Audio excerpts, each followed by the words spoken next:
العدو الإسرائيلي يدرك أهمية الإعلام، لأن عملية الغزو للأمة العربية والإسلامية من شقين: عسكري وأمني وإعلامي، إعلامي وثقافي.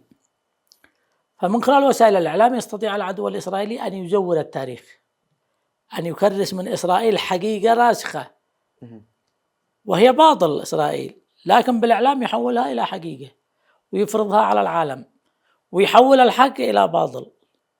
أصحاب الأرض في فلسطين أصبحوا إرهابيين الله للأسف الشديد. هذا كل صناعة الإعلام. والسيطرة على الإعلام لم تقتصر فقط على ترسيخ إسرائيل كوجود يعني كأمر واقع، إنما السيطرة على الشعوب أيضا.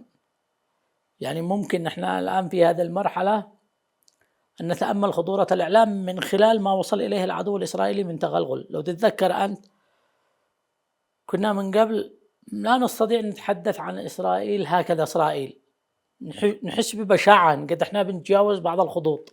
ما بنقول العدو الإسرائيلي، يقول العدو الصهيوني.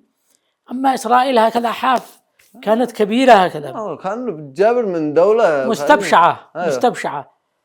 اليوم قدك بتتحدث عن تطبيع وعن سلام إبراهيمي وعن الجيش الإسرائيلي وتحالف من قبل كثير من المحسوبين على هذا الأمم مع العدو الإسرائيلي عيانا بيانا. هذا كله شغل الإعلام، ترويض للأسف الشديد، في مقابل تيه وضياع من قبل الأنظمة العربية.